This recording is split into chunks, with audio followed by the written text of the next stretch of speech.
Level 1. The invisible. You don't fall into the underworld. You drift into it. It starts small. Late rent. A job that doesn't call back. A bank account that never quite recovers. You tell yourself it's temporary. Everyone struggles at first. You share an apartment with 2 strangers. You ration groceries. You avoid phone calls from numbers you don't recognize. You still believe you're part of the normal world. You just happen to be losing. You learn your first lesson here. No one is coming. No rescue. No dramatic turning point. Just slow pressure. You adapt. You stop caring about dignity. You take whatever work pays. You start thinking in days instead of years. You are still legal, still hopeful, still naive. You don't know it yet, but you've already stepped inside. Level 2. The hustler. You realize survival favors the flexible. Rules become optional. You flip things online. You lie on resumes. You exaggerate qualifications. You bend. You learn leverage. You borrow money you can't repay. You open credit cards with promotional rates. You exploit loopholes. Nothing violent, nothing dramatic, just small manipulations. You notice something important. The system is full of cracks, and the people who move fastest through them win. You stop asking whether something is right. You ask whether it works. You start meeting others like you. People who know shortcuts, people who know gray areas, people who understand that morality is a luxury product. You're still small, but you're no longer powerless. Level 3. The operator. This is where the underworld reveals itself. It isn't chaos. It's structured. There are hierarchies, gatekeepers, middlemen. You don't break laws directly. You connect people who do. You introduce supply to demand. You take a percentage. You learn about cash businesses, about offshore accounts, about who inspects what and who doesn't. You understand something most never do. Power flows through networks, and the people who sit in the middle make the most. You attend dinners now, private ones. Conversations happen in fragments. You make more money in 1 month than you used to make in a year. You upgrade your apartment. You upgrade your clothes.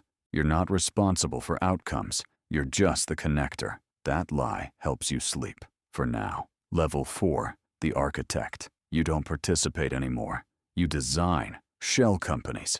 Structures. Assets hidden behind assets. You hire lawyers who specialize in ambiguity. You move money through 5 jurisdictions before breakfast. You learn about influence, not bribery. Influence, campaign donations, strategic partnerships, consulting contracts. The underworld at this level doesn't look criminal. It looks corporate. Tailored suits. Private equity. You sit at the same table as legitimate executives. Some of them suspect, none of them ask, because your returns outperform theirs. You no longer fear the system. You've studied it long enough to see its weak points, and you exploit them better than anyone. You tell yourself you're smarter, more disciplined, more strategic, but something else has changed. Winning feels neutral. Losing feels unacceptable. People are variables. Risk is a calculation. And morality? An inefficiency. Level 5. The enforcer. Power attracts conflict. Someone challenges your territory. Someone talks too much. Someone doesn't pay. You used to hire people to handle problems. Now you oversee them directly, not because you want to, as control requires proximity. You meet men who solve things permanently. They don't ask questions. They invoice. You attend fewer public events now. You travel with security. You scan rooms automatically. Trust evaporates at this altitude. Even allies calculate. You begin to understand the cost. The money is larger than ever, but the circle is smaller. You cannot return to level 1. You cannot return to innocence. You are committed. Level 6. The sovereign. At this level, you don't react. You shape. You influence markets. You destabilize competitors. You fund narratives. Media stories appear that align with your interests. Regulations shift subtly in your favor. Entire sectors move because you nudge them. You're no longer in the underworld. You're beneath the visible world, a foundation holding it up. Politicians call you privately. Executives defer to you. Law enforcement avoids your name. You justify everything. You employ thousands. You stimulate economies. You eliminate inefficiencies. But there are moments, late at night, when the noise fades. You wonder when exactly you crossed the line. You can't find it. There wasn't one, just steps. 7 of them, each reasonable, each explainable, each irreversible. Level 7, the ghost. You don't get arrested. You don't get exposed.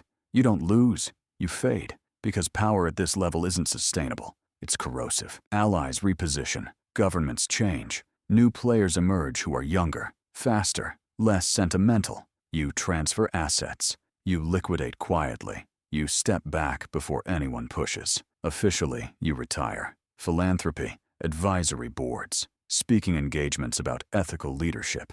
But isolation becomes absolute. Your phone is quiet. The people who once feared you now ignore you. You built empires on leverage. Now you live on memories. You drive past neighborhoods where you once operated. They've changed. New faces, new hustlers. You see yourself in them. The confidence. You want to warn them. But what would you say? You know they wouldn't listen. You wouldn't have. So you watch. And somewhere in a dimly lit room, someone refreshes their bank account balance.